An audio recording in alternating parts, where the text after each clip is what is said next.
Assalamualaikum warahmatullahi wabarakatuh. Selamat malam rekan-rekan di dunia maya, khususnya di Facebook.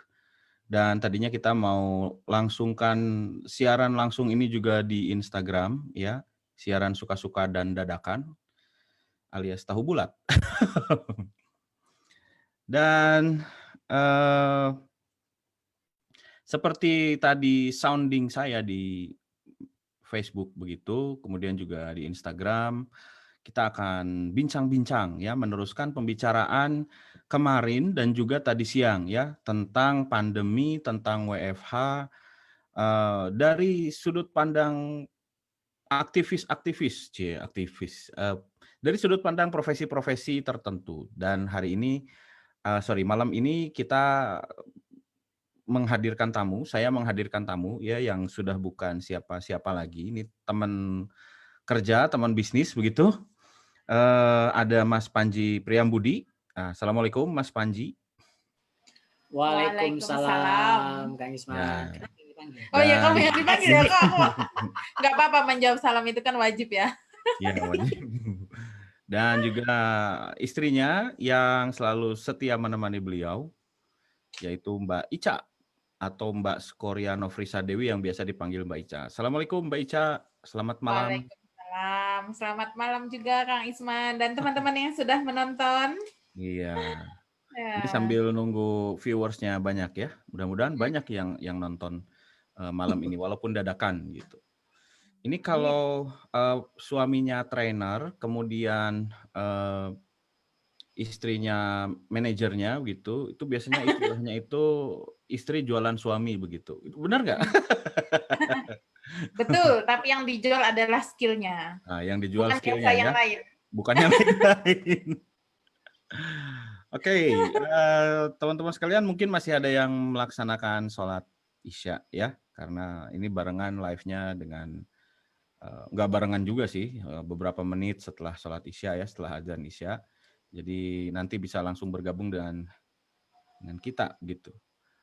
Nah, apa sih yang mau kita perbincangkan? Ya, saya ingin lebih mendapatkan gambaran mengenai real life begitu ya, real life di masa pandemi COVID-19 ini, terutama dari kalangan profesional seperti Mas Panji dan Mbak Ica ini. Kalau Mbak Ica kan dikenal sebagai seorang businesswoman, seorang entrepreneur, seorang saleswoman begitu yang lincah ke sana sini, pandai jualan begitu.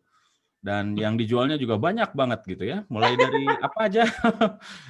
Mulai dari makanan, terus apalagi training. Terus sementara dua itu sih fokusnya, makanan, training, sama buku suami juga. Sama buku. Oke, jadi jualan makanan, training, dan sama buku. Dan tiga-tiganya di-handle profesional ya, bukan cuma nyambi-nyambi gitu kan? Ya.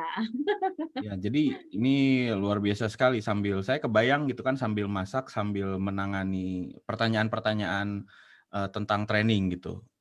Iya. Untung nggak ketuker gitu ya, nggak ketuker bukunya nanti direbus begitu, bukunya Mas Panji.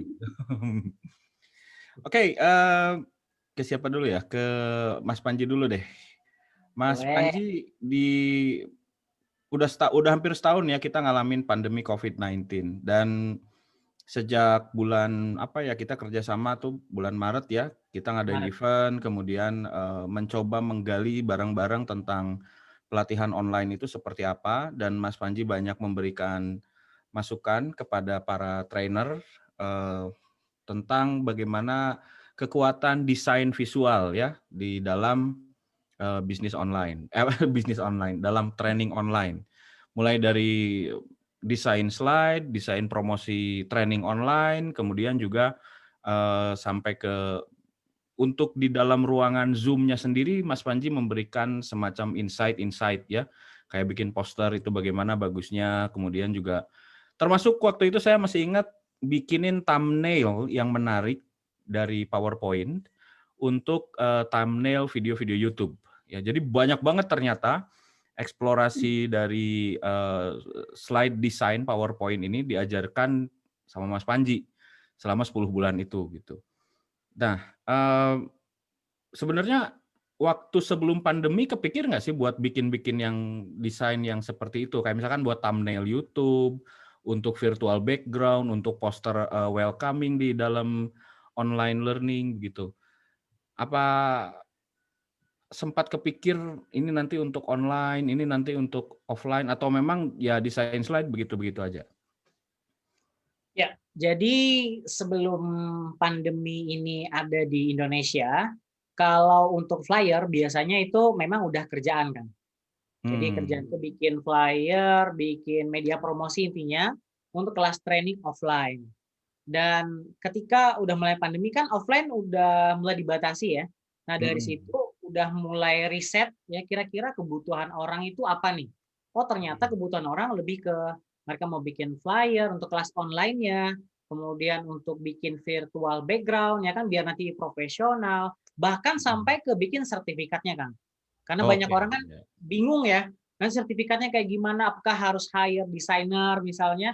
Dan ternyata kalau misalnya kita menguasai yang namanya satu software PowerPoint yang biasanya sering teman-teman pakai untuk desain slide presentasi, itu akan powerful banget. Artinya dengan kemampuan yang kita miliki, itu bisa bikin banyak hal, dari mulai virtual background, kemudian bisa bikin sertifikatnya, kemudian sampai yang tadi Kang Isman bilang, yaitu bikin thumbnail. Kan biasanya orang karena di rumah aja bingung mau ngapain, akhirnya bikin video. Nah, agar nanti bisa diklik sama orang gitu kan biar menarik, makanya dibikin thumbnail untuk nanti ditampilkan di YouTube. Kayak gitu kan. Oke, jadi sebelum pandemi nggak ada ini ya, maksudnya sedikit sekali kecenderungan membuat desain-desain untuk kayak thumbnail, kemudian virtual background itu cenderung lebih sedikit daripada yang sekarang gitu ya? Betul kan? Ya, nah ada ini nggak Mas Panji rasakan begitu kalau melatih, kan melatih slide design kan ya, Ya. men-training orang-orang untuk bisa mendesain slide menggunakan PowerPoint, sehingga nanti bisa membuat desain-desain seperti tadi, kayak thumbnail, virtual background untuk Zoom, dan sebagainya. Ada perbedaan nggak ketika mengajarkan online ya, slide design dengan cara online, dan ketika mengajarkan slide design, tatap muka langsung? Ada beda nggak terasa gitu? Yes, bedanya kerasa banget kan. Kalau misalnya offline, waktu aku ngajar kan biasanya bisa dekat sama peserta ya. Jadi bisa Mhm, langsung mengkoreksi, oh ini misalnya Bapak yang masih kurang pemilihan fontnya kurang bagus. Jadi langsung bisa ditunjukkan. Dan mhm. kita bisa langsung interaksinya gampang ya, karena tatap muka langsung. Ketika online, kadang ada banyak sekali masa-masa yang terjadi. Mungkin karena baru di awal, akhirnya butuh adaptasi. Nah, ketika di awal saya ngisi kelas online karena waktunya kan terbatas kan, Mhm, misalnya cuma 1 jam atau bahkan paling lama 3 jam lah ya. ya, Itu banyak banget kendalanya dari mulai optimasi dari apa virtual meetingnya itu sendiri kayak Zoom gitu kan dulu kan masih belum tahu tuh Kang, gimana yang bagusnya, gimana cara memfasilitasinya dan ternyata dari situ saya belajar banyak hal. Yang jadi kesulitan itu adalah pertama, kita nggak tahu nih apakah peserta merhatiin kita atau enggak. Karena tiap orang kan beda-beda tuh. Ada yang kadang nutup kamera, ada yang ada kamera gitu ya. Nah, tapi enaknya kalau misalnya para trainer mereka bisa langsung bilang, "Oh Mas Panji kecepatan nih." Akhirnya saya harus mengatur temponya biar nanti lebih mudah didengarkan. Kemudian yang kedua, kadang ketika saya lagi ngejelasin, ternyata sinyalnya lagi down. Jadi saya ngejelasin tuh nggak sadar bahwa saya itu sudah terlempar dari kelasnya. udah nggak ada di ruangan itu padahal. Iya, udah bilang, "Terus ini kenapa pada blank semua ya? Oh ternyata jaringannya lagi bermasalah." Mmm, Itu sih. Sama sama ngajarin teman-teman yang udah cukup senior ya kan, nggak bisa kita samain dengan yang seumuran sama saya, yang generasi milenial gitu. Saya harus mhm, ngajarin satu persatu, yang itu harus pelan-pelan. Oh ini klik dulu misalnya file, kemudian klik format, udah semuanya udah, kemudian baru diklik lagi. Nah tapi enaknya Kang, cara untuk mengatasinya adalah setelah ada kelas online itu kan ada rekamannya, mereka bisa nonton dan ada file tutorialnya.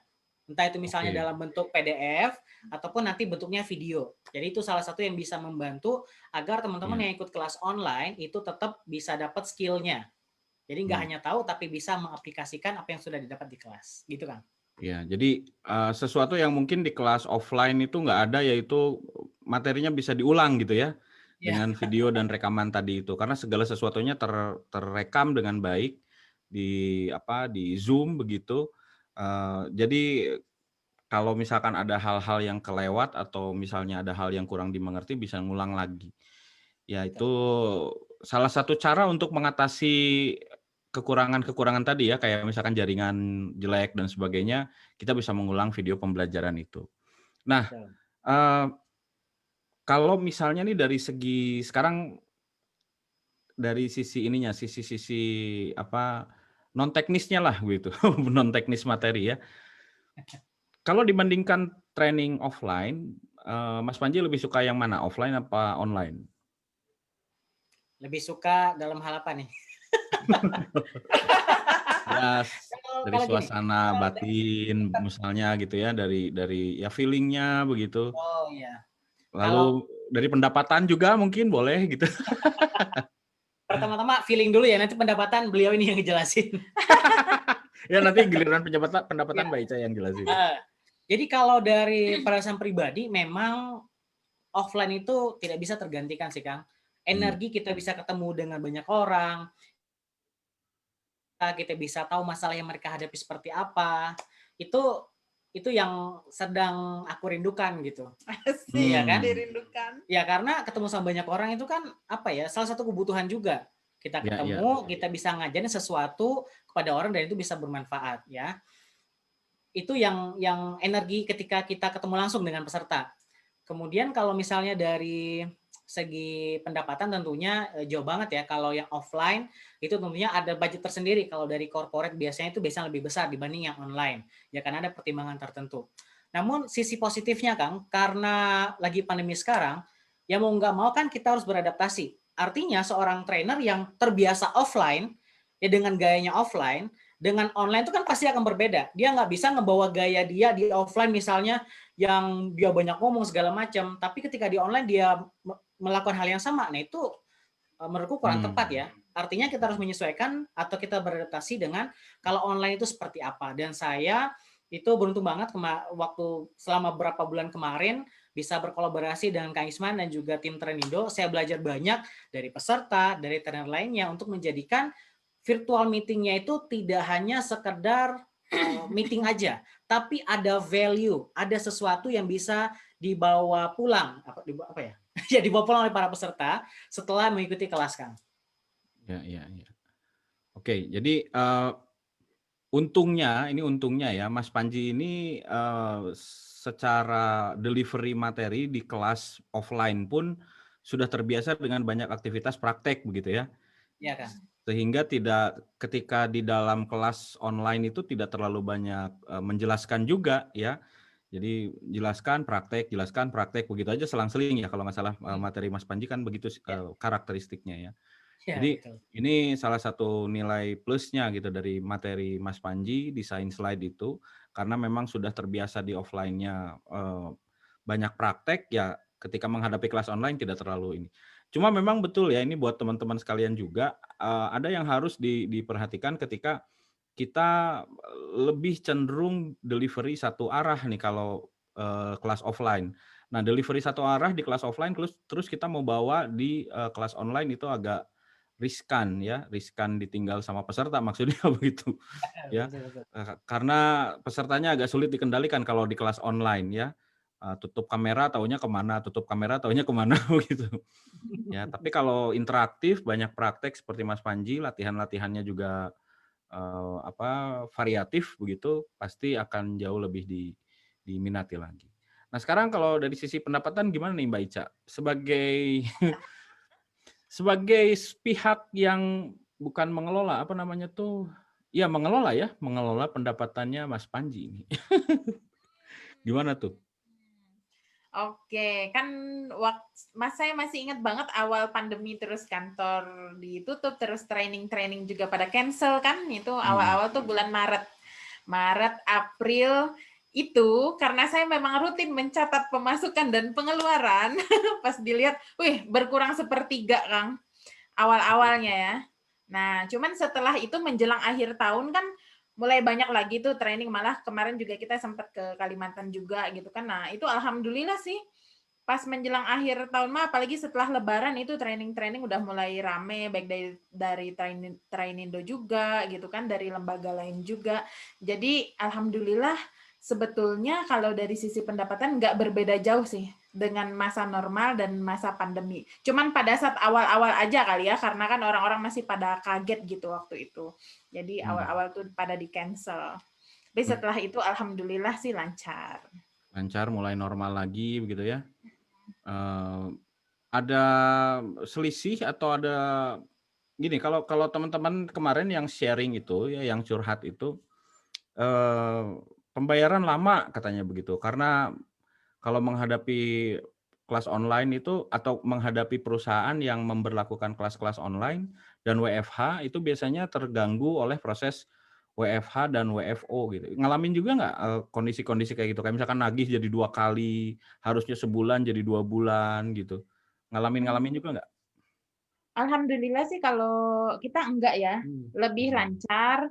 Paling kalaupun ada yang lama kayak gitu ya cuman 1 atau 2 corporate lah. Tapi selama ini sih lancar-lancar aja. Paling kan biasanya sebelumnya saya udah nanya nih, karena saya bagian follow up gitu kan, yang komunikasi sama orangnya, saya tanya Oh dulu, iya "Pak, kalau betul. ini pembayarannya kira-kira berapa lama? Kalau bisa sih jangan lama-lama ya." Saya pasti bilangnya gitu di awal. Oh iya Mbak Ica, kadang mereka sendiri yang bilang, boleh nggak kalau 14 hari kerja? Rata-rata sih 14 hari kerja. Tapi ada juga yang bahkan begitu trainingnya selesai, mereka langsung transfer. Ada juga yang kayak gitu. Jadi Berarti gimana kita PDKT-nya aja.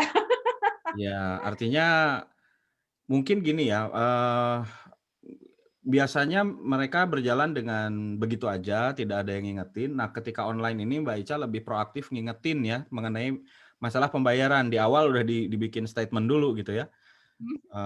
Jangan terlalu lama ya kalau bisa. Artinya itu jadi warning buat mereka gitu ya, bener nggak?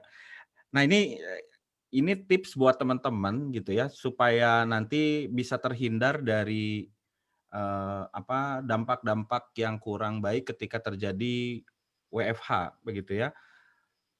Dari awal barangkali sudah bisa lebih dipastikan lagi, diyakinkan lagi mengenai proses administrasi ini. Bukan cuma soal pembayaran ya, tapi ada soal seperti misalkan penyerahan laporan, berita acara serah terima pekerjaan selesai atau tidak dan sebagainya. Termasuk ada revisi-revisi begitu.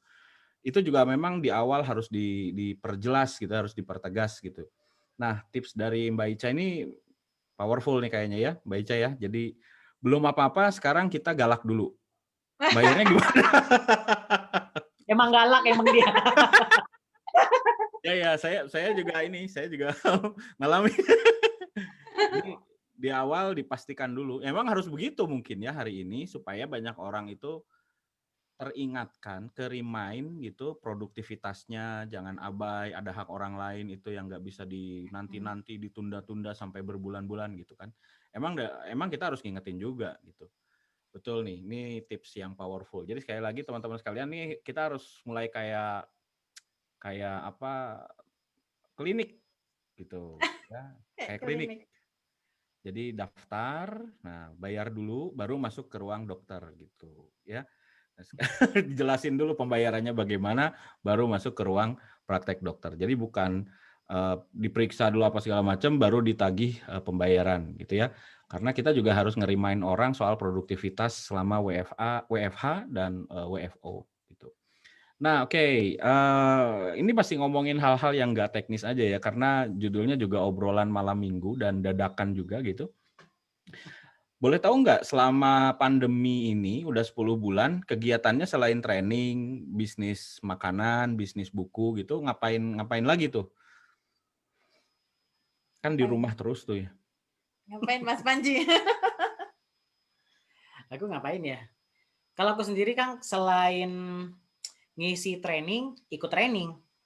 Oke. Ya, karena memang kita harus juga belajar dari orang yang punya materi yang nggak kita kuasain. Yang mana itu bisa membantu kita memfasilitasi untuk training kita selanjutnya gitu.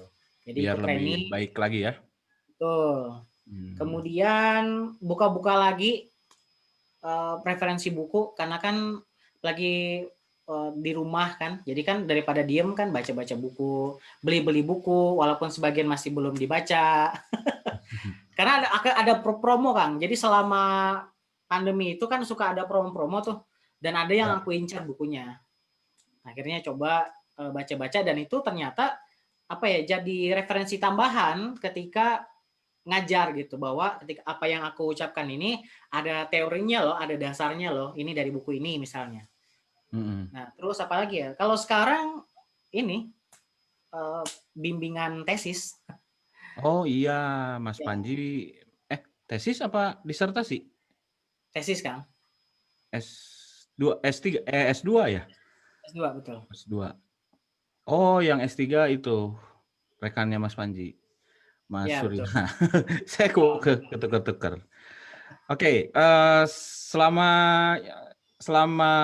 pandemi berarti cuma aktivitasnya ngisi training, belajar, kemudian ngerjain tesis begitu. Terus kemudian apa? Makan. Makan. Cobain makanan dia. Cobain. Iya, karena Tester. Lagi di rumah aja, jadi pas awal-awal tuh kan kalau biasanya jarang di rumah ya, baik ke kantor atau ikut juga. Iya, kalau benar. Mbak Ica sama Mas Panji ini terkenal sangat mobile biasanya. Iya, sering pergi-pergi kan dulu, sehari 2 hari di rumah, terus pergi lagi gitu. Nah, setelah tiba-tiba pandemi, terus bingung di rumah mau ngapain. Awal-awalnya kalau saya justru bercocok tanam, Kang.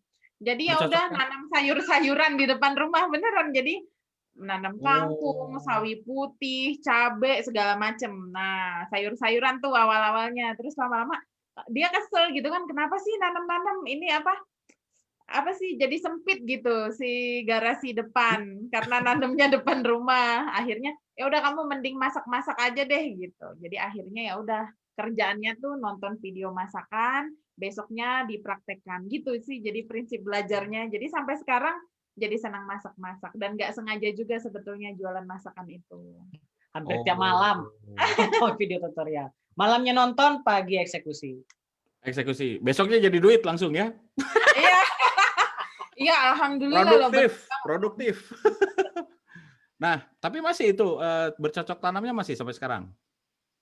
Enggak sih, kalau sayuran udah dipanen semua, udah habis dan nggak boleh lagi sama Bapak Panji. Jadi saya cuma nanam sereh yang buat masak aja sih, Kang. Oh, oke.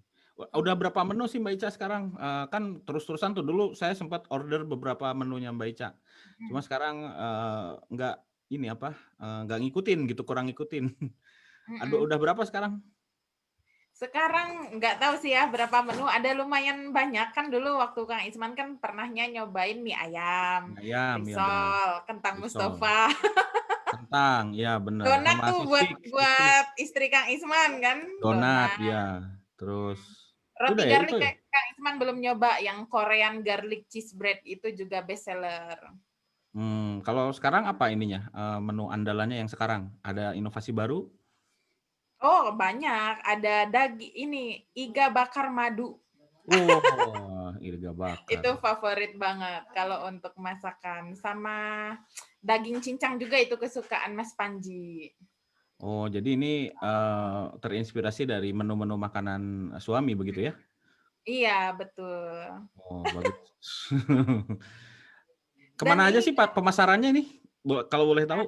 Dan caranya gimana? Apa hanya mengandalkan medsos, WA, apa hanya itu aja atau ada trik-trik khusus marketing gitu? Misalkan punya toko online gitu, buka di marketplace apa gitu? Iya, nah kalau saya pribadi kebanyakannya itu memang pakai storytelling ya, pakai cerita gitu. Jadi memang seringnya cerita gitu di story Instagram. Nah, kalau yang beli itu awal-awal justru tetangga dekat gitu kan, yang awalnya dikasih tester doang, nyobain, bantuin makan karena masakannya kan banyak tuh, sayang kalau misalnya cuman berdua kan di rumah nanti nggak habis, ya udah jadi bagi-bagi ke tetangga. Nah, mereka yang awalnya dikasih lama-lama jangan ngasih lah, kita beli aja gitu. Mereka seneng, jadi akhirnya mereka yang kapan teh bikin lagi kapan. Nah, itu awal-awal.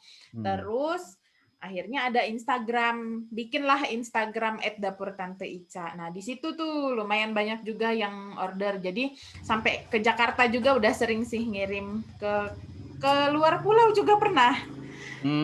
Luar Jawa udah sih, alhamdulillah. Nggak basi begitu? Yang kering-kering aja, kalau yang jauh kayak kentang Oke. Mustafa, Sistik itu bisa. Nah, kalau mie ayam itu biasa dikirim dalam keadaan beku pakai ekspedisi yang pagi dikirim, malamnya sampai, itu bisa dikirim ke Jakarta, Depok, Tangerang dan sekitarnya. Karena kan temen juga banyak tuh dari temen zaman kuliah, temen SMA gitu yang pada beli. Sama peserta training juga. Ada Ibu Meris nggak nonton, itu langganan saya tuh. Iya. Nih suka Mbak Ica suka yang lain promosi training, tiba-tiba nongol mie ayam. Ya, maafkan ya. Ya nggak apa-apa. Kan di grup alumni training itu biasanya kan muncul promosi-promosi training, kan boleh promosi kan masing-masing peserta tuh kalau punya training gitu. Yang lain tuh promosi training, taunya di bawahnya garlic Korean garlic beda sendiri gitu. Ya saya suka ketawa-ketawa aja, wah ini. Tapi ya nggak apa-apa, bagus, artinya variatif ya. Karena dunia training juga kan ya dunia yang dinamis, banyak mengkolaborasikan banyak pihak di dalam satu event, satu momen training itu.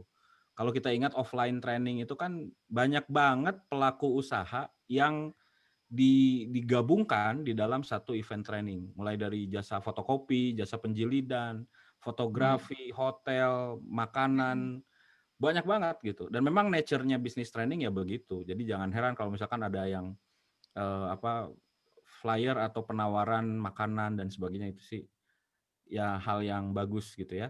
Cuma saya nggak tahu kalau misalnya sekarang kita ngadain training online terus bisa nggak makanannya dikirim sama Mbak Ica begitu, kan nggak bisa.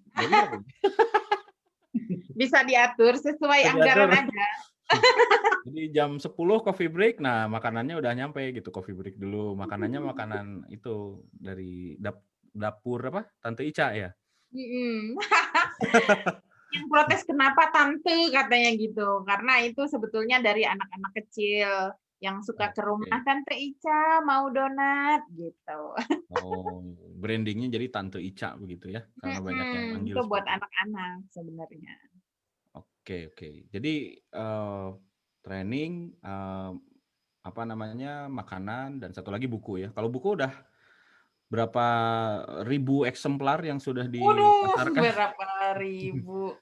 Belum sih, belum sampai ribuan, masih ratusan. Karena memang pasarnya itu kan bukan yang luas banget ya, kan kalau bukunya Mas Panji itu spesifik street smart slide gitu, untuk orang-orang yang mau mendesain slide dengan cepat gitu kan, trik-triknya ada di situ. Jadi lebih banyak tuh yang beli memang peserta training sama ini sih kayak dosen gitu kan, karena kan teman-temanku juga banyak yang dosen ya dari perusahaan-perusahaan gitu. Jadi bukan untuk orang yang umum awam, apalagi yang jarang pegang laptop kayak ibu-ibu gitu kan, itu bukan pasarnya. Ya. Oke, berarti masih ini ya, masih sampai sekarang juga masih dijual. Ini self publishing kan ya, bukan? Iya. Self publishing. Satu pasang kan ya, satu lagi dengan Mas Fauzi itu ya? Iya betul. Street Smart MC. Dan Street Smart MC. Street Smart MC. Oke. Ya. Nah, saya tertarik ini. Ini menurut saya Mas Panji dan Mbak Ica ini pasangan yang luar biasa begitu ya. Aduh, amin. Ya, ininya kemampuan multitasking-nya itu luar biasa dan semuanya well organized. Kalau saya ngelihat sih semuanya well organized. Karena setahu saya Mbak Ica itu bantuin saya juga. Orang menganggap Mbak Ica itu adalah orang marketingnya. Padahal enggak, Mbak Ica itu ngurusin administrasinya juga, sampai ngedistribusiin sertifikat dan sebagainya. Dan di sela-sela itu masih ngurusin trainingnya Mas Panji juga. Terus kemudian kemarin-kemarin kan masih waktu aktif di Ganesha Public Speaking, ngurusin trainingnya Ganesha Public Speaking juga. Lalu semuanya itu. Bisnis memasak ya, bener nggak? Bisnis memasak yang menunya banyak banget dan pesanannya macam-macam, lalu jual buku gitu. Nah, artinya gini, ini kemampuan multitasking yang tidak semua orang punya gitu, dan katanya sih wanita lebih cenderung bisa multitasking daripada laki-laki. Tapi kalau saya ngelihat multitaskingnya Mbak Ica ini banyak banget begitu loh, kayaknya biasa kesulitan gitu ya untuk menguasai situasi seperti ini. Ini kita bicara soal kompetensi multitasking. Nah, saya sendiri tahun 2011 itu berusaha untuk multitasking seperti itu dan akhirnya sampai di titik yang tidak apa namanya, tidak bisa di-handle begitu, ngedrop gitu. Jadi ngedropnya saya di 2011 itu yang sampai nggak bisa bangun dan segala macam, itu karena multitasking sebenarnya, mencoba untuk multitasking.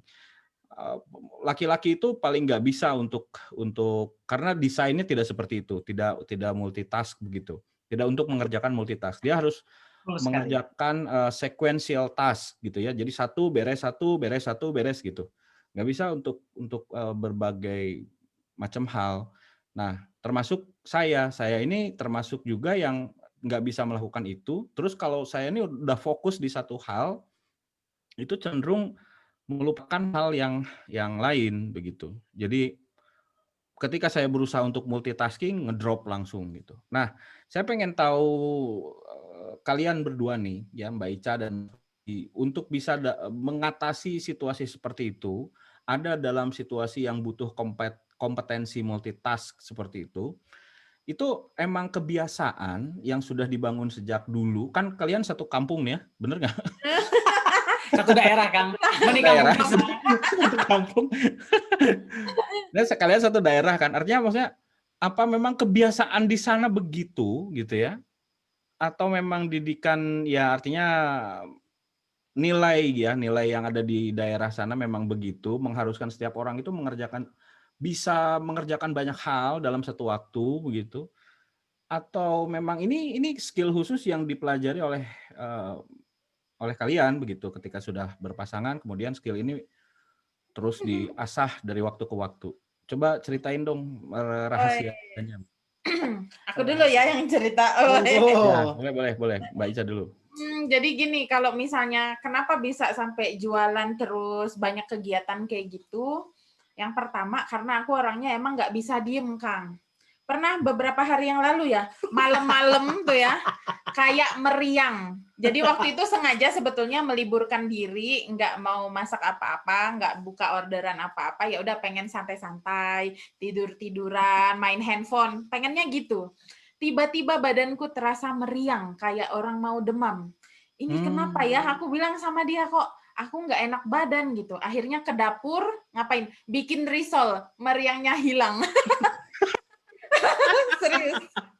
serius kalau diem tuh aku apa ya jadi kayak demam gitu, jadi harus gerak, harus ada gitu yang dikerjain. Kalaupun baring-baring itu sambil bales chat, sambil follow up promosi kayak gitu dari dulu. Nah, kalau jualan itu memang dari SD, Kang. Kalau saya pribadi ya, jualan kue itu dari SD. Jadi dulu ibu saya yang bikin kuenya, dulu belum bisa kan masak-masak, masih SD.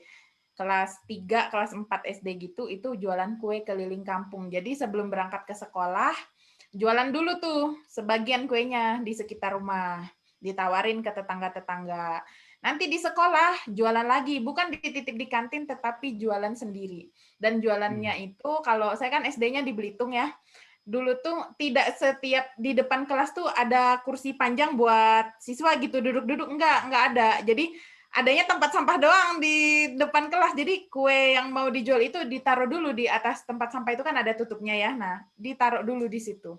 Nanti pada saat istirahat, orang lain bermain, saya jualan kue. Pulang sekolah, pulang sekolah kan ada uang hasil jualan tuh. Nanti ibu saya ke pasar, belanja buat lauk, buat makan, sama buat bikin kue lagi. Nanti jam 3, jam 4 sore saya jualan kue lagi. Sampai hari Minggu juga masih jualan, Kang. Naik sepeda, itu jualan lauk kalau hari Minggu. Jualan lauk ikan? Apa? Iya. Lauk Buat ikan. makan? Jadi ibu saya yang masak. Jadi setiap hari itu pasti jualan kue keliling kampung, baik jalan kaki bawa kuenya atau kalau jualan lauk itu naik sepeda karena agak jauh kelilingnya naik sepeda. Kayak gitu sampai SMP. SMA juga masih jualan tapi nggak keliling kampung lagi karena kan SMA udah banyak kegiatannya, ada les segala macam. Tapi masih jualan di sekolah. Cuman kan diem-diem tuh kalau SMA. Nggak dititip di kantin juga, tapi saya masukin ke dalam tas. Jualannya kayak gitu sampai SMA. Nah, sekarang jadi dibawa baru ke kelas gitu ya, dibawa ke kelas, dijual di kelas gitu. Iya, jadi kalau soal muka tembok dalam berjualan itu udah terlatih dari SD. Pantesan pas jualan makanan itu kayak yang udah kemarin ya, saya selama mengenal Mbak Ica dari 2000 berapa ya? 2010 mungkin ada ya? 2013-14 lah. Ya di atas 2010 ke atas begitu ya mungkin. Sejak saya mengenal Mbak Ica itu tidak pernah terpikir, nggak pernah ngelihat juga Mbak Ica itu mengeluarkan skill memasak, jualan makanan gitu. Saya sih belum pernah ngelihat gitu ya. Nah, ketika kemarin pandemi di awal itu Mbak Ica melakukan proses memasak, menciptakan berbagai macam menu, kemudian menjual, itu kelihatan kayak yang udah mahir begitu. Ternyata itu terasah dari kecil gitu ya.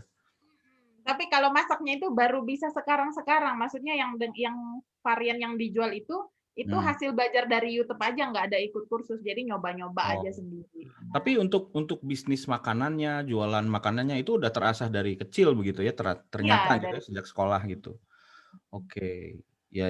Jadi ya terjawab kalau begitu. Kenapa Mbak Ica udah seperti profesional menjual makanannya. Jadi ini kayaknya udah siap buka restoran. Amin. Niatnya sih begitu ya. Waktu itu aku bilang ke dia, gimana kalau saya buka aja tempat jualan mie ayam gitu kan. Sepertinya kurang disetujui oleh Bapak Panji, katanya kamu ngurusin training aja. Kalau ngurusin mie ayam, kalau ngurusin mie ayam nanti sibuk, sayanya nggak diurusin, kata dia gitu. Ya udah, akhirnya kita buka lembaga pelatihan gitu. Lagian kalau sekarang buka kafe resto gitu agak riskan juga ya, kan nggak boleh kerumunan. Lagi pandemi juga. Oke, itu dari sisi Mbak Ica. Jadi menarik sekali rupanya skill multitasking, kemudian juga sifat dari struggle-nya. Karena multitasking itu kan ada karakter struggle gitu ya di situ. Dan itu ternyata sudah diasah dari kecil. Ya. Nah, itulah yang saat ini ngebawa Mbak Ica menjadi seorang yang aktif, bahkan kalau nggak punya aktivitas atau sengaja meliburkan diri itu malah sakit begitu. Luar biasa ini. Oke. Kalau dari Mas Panji gimana nih? Dari Mas Panji? Ya, Kan kalau aku sendiri, training juga kan ada nulis buku, ada termasuk kayak tadi ngatur waktu belajar, mengajar, bikin tesis, ngerjain tesis. Terus kemudian juga buka jasa ini juga kan, ngedesain juga kan, termasuk bikinin video dan sebagainya. Gimana tuh? kalau aku sendiri Kang, kalau aku termasuk milih-milih ya. Jadi kalau misalnya ada waktu-waktu misalnya ada tawaran training, terus ternyata misalnya aku ada istilahnya mau ngerjain tesis atau mau bimbingan, ya mendahulukan dulu yang bimbingan ini. Karena prioritas ya prioritas dulu, karena ya kan biar bisa cepat selesai. Kan salah satu kebanggaan orang tua adalah anaknya bisa cepat segera lulus gitu. Nah, jadi prioritas itu dulu, dan ketika itu udah selesai kan istilahnya nggak ada lagi yang mengganjal. Nah, makanya selama bulan Februari ini sebenarnya kan alhamdulillah ada banyak undangan tawaran untuk ngisi training. Cuman aku bilang dulu jangan dulu kalau untuk bulan Januari, karena mau fokus dulu di tesis biar nanti ke depannya jadi lebih gampang. Jadi lebih efektif. Iya. Nah, kalau soal multitasking, kalau aku termasuk orang yang susah multitasking kan. Ya. Jadi misalnya ya, Ica manggil, suruh misalnya buang sampah. Kemudian habis buang sampah, tolong ambil daun itu ya, daun buat masak. Daun apa tuh namanya? Daun jeruk. Daun jeruk. Nah, aku udah selesai buang sampah, terus aku lupa tuh mau ini yang ngambil daun jeruknya. Lupa, tahu tapi lupa gitu. Makanya jadi kadang. Makanya satu-satu, mending misalnya suruh buang sampah dulu, ngambil daun jeruk dulu, baru nyikat kamar mandi. Habis itu apa misalnya. Jadi ya itu sih. Cuman aku kalau bantu misalnya karena dia kan urusannya di dapur. Nah, kalau udah di dapur, Ica tuh nggak boleh diganggu. Misalnya ada aku ya, misalnya mau apa istilahnya? Ngeganggu misalnya ya. Ngegodain misalnya. Dia nggak suka, sana, mending dia sendiri aja di dapur. Nah, nanti kalau udah selesai, waktu udah mau siap dikirim, nanti aku bisa bantu kayak misalnya packingnya, kemudian nganterin ke Gojeknya atau jasa pengiriman yang lain gitu. Itu biar cepet sih. Karena kalau dia semua, dia suka pusing juga ujung-ujungnya. Kayak misalnya, wah ini label nama belum ada. Akhirnya aku taruh di tempat yang dia mudah jangkau gitu. Udah ada labelnya, sudah ada guntingnya, sudah ada spidolnya, isolasi. Itu udah aku siapin di tempat yang dia mudah lihatnya. Karena kalau beliau ini termasuk orang yang kalau naruh barang suka random, dan tugasku aja nyariin di mana-mana. Mana ya handphoneku, padahal dia sendiri yang naruh. Akhirnya aku lagi disuruh nyari, padahal itu punya dia. Ya. Tapi menarik nih, Mas Panji ini berarti Mas Panji memang laki-laki begitu, nggak bisa multitasking. Nah, kalau laki-laki itu gitu, laki-laki itu sekuensial gitu. Ini beres terusin, ini beres terusin. Kayak tadi Januari enggak fokus dulu, selesaiin ini karena ini adalah hal yang harus dibereskan. Ini akan jadi kebanggaan orang tua kalau udah ini rasanya lancar, rasanya plong begitu, kesananya lancar. Nah laki-laki itu kayak gitu.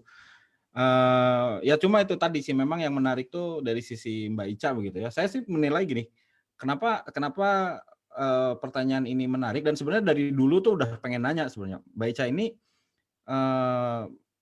beneran jualan gitu ya. Jadi kayak kan jualan ini, jualan itu, bisnis ini, bisnis itu, ngurus admin ini itu dan sebagainya gitu. Mbak Ica ini beneran jualan atau hanya nyambi? Artinya kalau hanya nyambi itu kan ada yang diprioritaskan bener, terus ada yang jadi sambilan gitu, ya kan? Tapi ternyata begitu saya liatin prosesnya, saya ikutin, Mbak Ica ini kan sering juga tuh ngingetin saya, sama kayak Mas Panji kan, lupa ini, lupa itu, lupa. Karena nggak bisa gitu dalam waktu sekaligus ngerjain sesuatu gitu. Ngerjain banyak hal.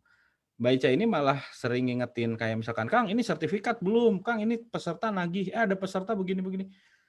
Berarti memang prosesnya dijalanin dengan benar-benar bukan sambi-sambian begitu, gitu loh. Nah ini yang menarik saya untuk pengen tahu gimana sih mempelajarinya gitu kan, gimana sih sampai multitasking tapi masing-masing itu fokus gitu ya, nggak ada yang jarang yang miss-nya gitu. Ya kalau misalkan ada yang miss lupa naruh HP ya, untuk itulah ada Mas Panji begitu ya. Biar dia ada guna ya.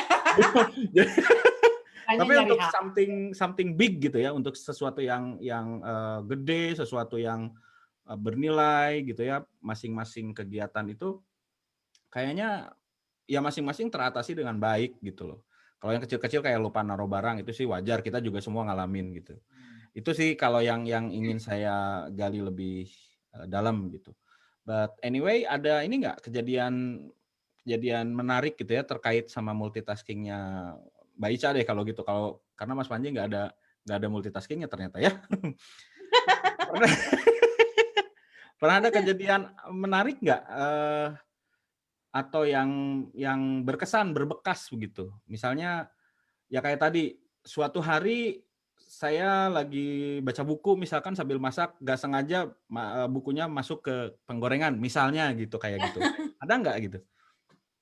Yang paling menarik tuh ini Kang, kalau bikin kentang Mustafa itu kan lama banget, makanya aku jarang sih mau bikin itu sebetulnya ya. Karena kan prosesnya panjang. Mulai dari beli kentangnya, ngupasnya, terus juga kan itu dipotong kecil-kecil tuh. Walaupun udah ada alatnya kan, tinggal kayak diparut gitu, tapi dia langsung berbentuk potongan panjang-panjang. Nah, pada saat ngegoreng, itu satu kali ngegoreng tuh aku lihat waktunya itu 30 menit, sekitar 30 sampai 40 menit baru dia garing gitu kan, baru dia keras tuh si kentangnya. Saking lamanya, biar nggak bosen, aku tuh sambil nyetrika.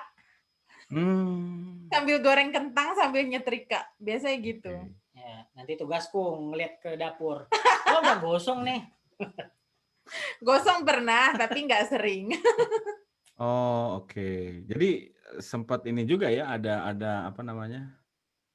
Ya miss gitu ya, kerjaan yang nyambi itu gitu, bukan nyambi sih, kerjaan yang dilakukan berbarengan itu gitu ya? Halo? Ya, halo. Sempat ada miss-nya juga begitu ya? Iya, pernah juga. Nggak ke itu, nggak disetrika kentang Mustofanya? Enggak. Iya. Oke, iya, tapi lagi-lagi Mas Panji menyelamatkan gitu ya. Oh, Panji memang superhero, manusia milenium, cie. Kalau Penyelamat.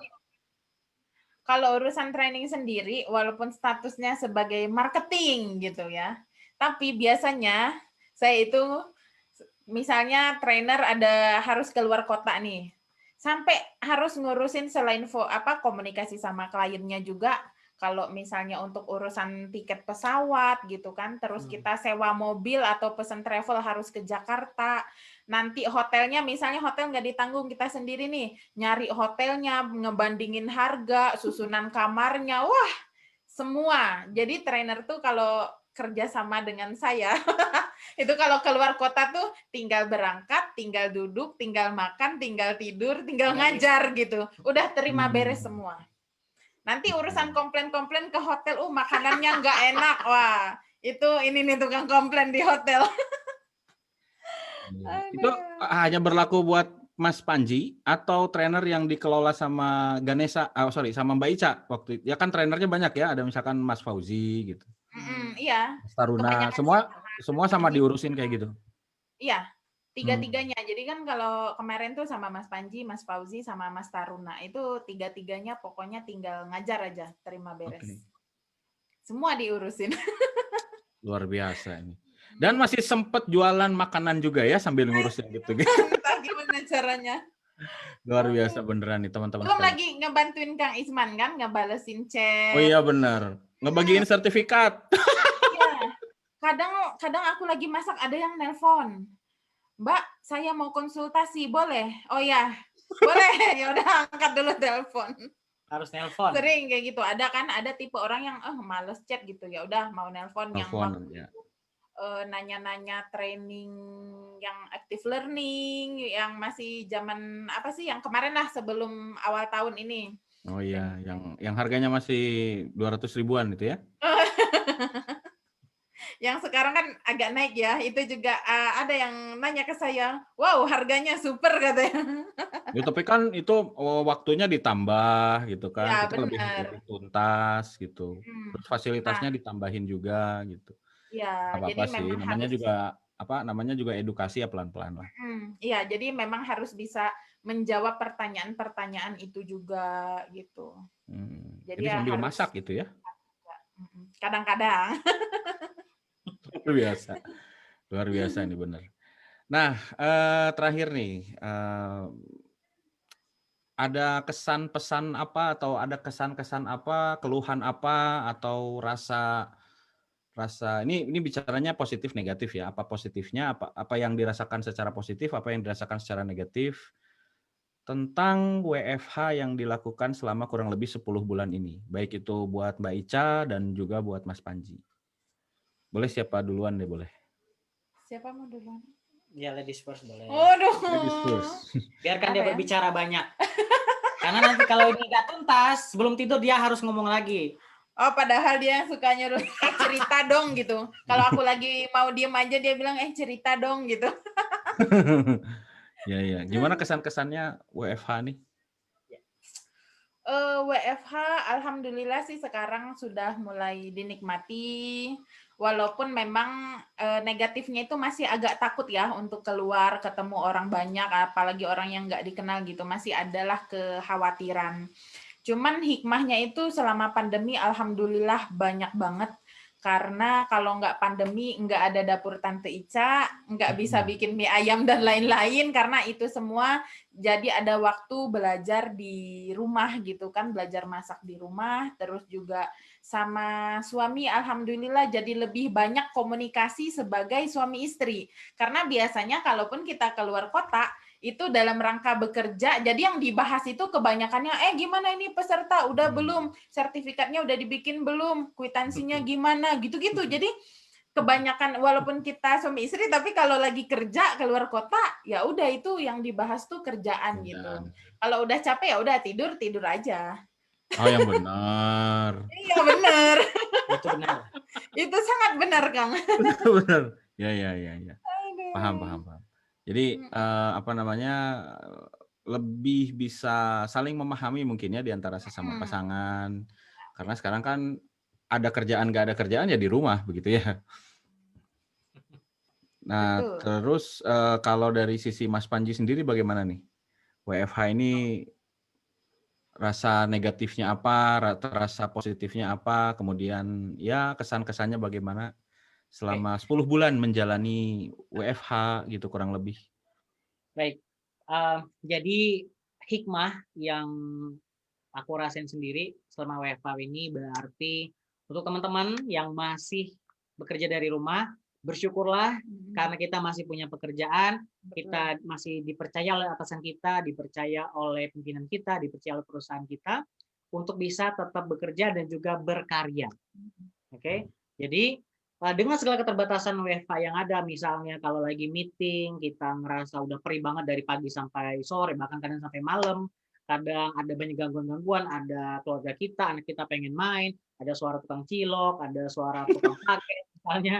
Ya, apapun itu nikmatin aja. Karena kalau kita mengambil respon yang berbeda dari satu kejadian, maka di situ kita akan dapatkan sesuatu yang nggak kita sadari sebelumnya. Kalau dari aku pribadi, dari WFH, berarti aku mempelajari bagaimana memfasilitasi online meeting yang efektif, kemudian bisa mengenal beberapa tools atau alat-alat atau gear yang dipakai untuk menunjang agar nanti virtual meetingnya jadi lebih lancar dan juga bisa mendekatkan aku sebagai seorang suami dan juga ke istri gitu. Jadi komunikasinya lebih banyak gitu dibanding sebelumnya. Nah, kalau dari segi negatifnya ya karena WFH ya, berarti mau nggak mau ya kita harus mengurangi yang namanya kerumunan tentunya ya. Padahal kami berdua adalah tipe orang yang suka banget ketemu sama orang, suka kumpul-kumpul, suka kumpul, suka ngobrol, dan itu harus dibatasi dulu untuk sekarang. Jadi harapannya semoga pandemi ini cepat selesai sehingga nanti kita bisa sharing-sharing kembali, kita bisa berkumpul kembali ya. Berbagi ilmu karena ketika kita bertemu dengan rekan-rekan kerja kita yang lain, barangkali disitulah rezeki kita berada. Amin. Oke, baik. Jadi sebenarnya banyak hal yang bisa kita pelajari, bisa kita gali tanpa disadari. WFH ini mengeluarkan banyak sekali potensi diri kita, begitu ya Mas Panji dan Mbak Ica, begitu ya. Hal-hal yang sebenarnya nggak terlalu kita sadari powerful begitu, tapi ternyata dengan WFH ini dipaksa keluar semua potensi itu dan akhirnya kita tahu ini diri kita yang sudah istilahnya upgrade gitu kan ya. Jadi kalau kayak robot itu kalau WFH-nya selesai atau pandeminya selesai upgrade complete begitu. Ya. Ya, jadi lebih ini lagi. Dan ketika nanti pandeminya selesai, mudah-mudahan dalam waktu cepat, skill-skill yang semuanya sudah dipelajari selama pandemi, selama WFH ini kan tentunya nggak akan hilang, benar kan? Mbak Ica kemampuan memasaknya tetap ada, begitu entah nanti mau diterjemahkan menjadi sebuah restoran atau apa, ya terserah nanti ya kalau udah pandeminya selesai. Kemudian Mas Panji juga lini jasanya semakin melebar begitu, bukan hanya memberikan training tapi juga bisa sampai membuat desain-desain kecil. Jangan-jangan nanti Mas Panji ini bisa membuat perusahaan seperti canva.com begitu ya suatu hari gitu. Jadi banyak sekali template-template yang bisa di-create ya, karena terus mengembangkan terus kan Mas Panji ini, mulai dari e-certificate, desain poster, untuk thumbnail YouTube gitu ya, kepikiran nih. Ya.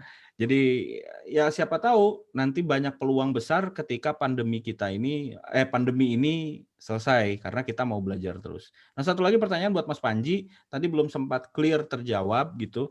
Gimana sih mengatur, kan tadi Mas Panji itu selama pandemi, selama WFH ini ada yang namanya belajar dan ada juga kegiatan mengajar. Nah, gimana sih cara ngatur antara belajar dan mengajar itu? Apakah ada waktu-waktu khusus begitu? Kemudian investasi yang dikeluarkan itu adakah aturannya gitu? Misalkan sekian persen dari pendapatan harus dipakai untuk upgrade diri, belajar lagi, ada nggak yang begitu-begitu?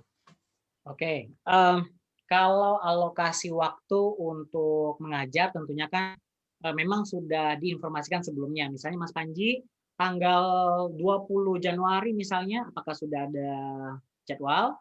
Oh, belum misalnya ya, dan waktu itu kalau misalnya nggak ada jadwal aku bimbingan, ya berarti dan itu sesuai dengan kompetensi yang aku miliki, ya berarti di situ sudah ada nih jadwal mengajar. Oke, kemudian pada saat kapan aku belajarnya, berarti aku harus identifikasi dulu Kang, kira-kira apa kemampuan yang belum aku maksimalkan. Misalnya bagaimana optimasi Zoom pada saat tempo hari kan. Jadi waktu dulu kan masih belum tahu tuh, cuma tahu fitur-fitur basicnya aja. Akhirnya aku ikut bagaimana training tersebut dan juga tren-tren yang lainnya. Nah, untuk waktunya berarti kan tinggal sesuaikan aja. Aku tinggal nanya aja ke Ica, aku tanggal misalnya 25 udah ada jadwal belum? Oh, belum misalnya. Ya udah, berarti kalau misalnya investasinya pas, karena kalau lagi pandemi kan biasanya orang kan banyak mengurangi harga ya. Nah, akhirnya ya udah, jadi coba ikut, dan ternyata dari berbagai macam tren yang diikuti, memang sekali lagi yang berbayar itu bikin kita punya komitmen lebih. Karena banyak orang kan yang gratisan tuh, misalnya gratis segala macam. Tapi entah kenapa kalau aku ikut kok kayak nggak terlalu ini ya, komitmennya nggak gitu kerasa. Tapi kalau aku udah bayar sekian misalnya, dan itu kerasa banget peningkatan di kompetensi, Kang. Nggak tahu itu apakah ada pertukaran energi di situ, aku nggak tahu. Tapi yang pasti untuk teman-teman, kalau kita investasi kepada diri kita sendiri, nanti itu kan kembali lagi kok, tenang aja. Jadi jangan takut untuk berinvestasi, apalagi di dunia training ya, disesuaikan dengan kebutuhan Anda. Kalau misalnya dirasa cocok, Anda merasa perlu dengan trainingnya, ya udah silahkan nanti bisa daftar. Barangkali ada promo-promo, biasanya Mbak Ica lebih tahu ya. Kalau orang misalnya mau daftar ada promo-promo tertentu, ya tinggal sikat aja. Jangan sampai nanti, karena selama pandemi banyak training semuanya diikutin, nggak, gitu menurut aku kurang bijak juga. Sesuaikan dengan potensi yang ingin kita pelajari, kemudian kita cari mana yang kira-kira kompeten ya, misalnya dari vendor trainingnya seperti apa, kita coba ikuti, dan dari situ kita bisa belajar bahwa kalau orang lain bisa seprofesional itu menyelenggarakan training online ya, kenapa kita tidak? Nah, dari situ kan kita belajar banyak. Oke, baik. Terima kasih Mas Panji dan Mbak Ica atas sharingnya yang luar biasa. Jadi saya simpulkan sharingnya dari Mas Panji dan Mbak Ica. Jadi pertama, teman-teman sekalian, menghadapi WFH itu tidak harus selalu dengan perasaan-perasaan yang negatif begitu ya.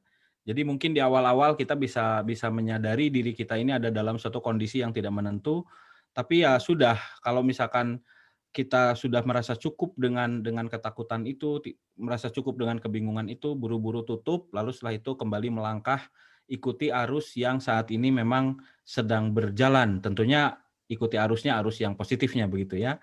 Lalu kemudian juga yang kedua, pandemi ini mengajarkan kita untuk melihat kembali potensi-potensi diri kita yang selama ini barangkali belum terasah gitu ya, Mas Panji dan Mbak Ica. Dan melalui cerita-cerita dari Mbak Ica terutama, banyak hal di masa lalu yang ternyata ketika WFH atau ketika pandemi ini justru bisa dikembangkan ya. Salah satunya adalah di bidang kuliner tadi. Dan luar biasa sekali lagi, memang ini multitasking itu jangan salah teman-teman sekalian, itu satu bidang yang sulit sekali untuk dilakukan, terutama untuk setiap tasnya itu selesai secara sempurna, itu jarang sekali orang bisa mengerjakan begitu ya. Dan saya lihat sih Mbak Ica kelihatannya ada ke arah situ gitu. Itu sebuah talent yang luar biasa sekali gitu. Nah, talent itu terasah dan kemudian juga makin keluar di masa pandemi ini. Jadi masa pandemi ini buat Mbak Ica dan Mas Panji juga, dan mungkin buat rekan-rekan sekalian, bukanlah hal yang membuat kita makin terkungkung, tetapi ini adalah momen di mana kita bisa ngeluarin semua hal yang selama ini ada dalam diri kita dan belum termaksimalkan. Dan yang terakhir tentu saja pesan Mas Panji tadi, belajarlah terus begitu ya, keep invest, karena apa-apa yang diinvestasikan untuk kebaikan diri kita pasti akan balik lagi buat kita, untuk kebaikan kita juga. Gitu ya Mas Panji ya, Mbak Ica? Oke. Sekali lagi terima kasih Mas Panji, Mbak Ica atas waktunya, dan teman-teman di Facebook juga, di media sosial, terima kasih udah menyimak. Saya nggak perhatiin ini viewersnya berapa, karena ini nanti insya Allah akan dirutinkan nih Mas Panji dan Mbak Ica. Jadi kalau misalnya nanti ada masukan juga dari Mbak Ica atau dari Mas Panji, siapa yang dihadirkan dalam, atau siapa yang perlu ditanya-tanya, digali-gali dalam live ini, trainer, baik itu trainer, konsultan, desainer, entrepreneur ya, siapapun, itu dengan senang hati kita akan hadirkan gitu ya. Dan terima kasih sekali lagi karena sudah menjadi tamu yang pertama. Yeay, untuk iya, ini tamu pertama. menghadirkan Biasa sama tamu Bang pertama. Muklis ya.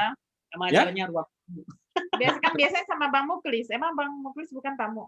Oh enggak, itu Bang Muklis jadi yang moderator begitu, saya yang jadi disuruh bercerita. Nah sekarang saya Oh yang gitu. sekarang kebalikan, saya yang bertanya, saya menggali. Jadi ada dua sisi lah. Ada sisi di Baik. mana saya juga menggali, ada sisi di mana saya juga nanti memberikan informasi-informasi. Jadi acara kita ini entah apa namanya gitu live. Belum dikasih Live. nama, tapi nanti insya Allah sharing-sharingnya, live-live-nya itu akan banyak sekali variasinya gitu Mbak Ica ya. Bukan hanya melulu penjelasan-penjelasan, bukan hanya melulu ngedongeng dan sebagainya. Gitu, sekali lagi makasih banyak Mbak Ica, Mas Panji, dan sobat-sobat Facebook sekalian. Saya Muhammad Isman, dan juga Mas Panji Priyambudi, juga Mbak Skoria Nofrisa Dewi mengucapkan terima kasih atas atensi Anda semua. Mohon maaf bila ada hal-hal yang kurang berkenan dalam pelaksanaan atau penyelenggaraan live talk show di Facebook saya ini. Semoga Anda berkenan. Selamat beristirahat. Selamat malam. Assalamualaikum warahmatullahi wabarakatuh. Waalaikumsalam warahmatullahi wabarakatuh.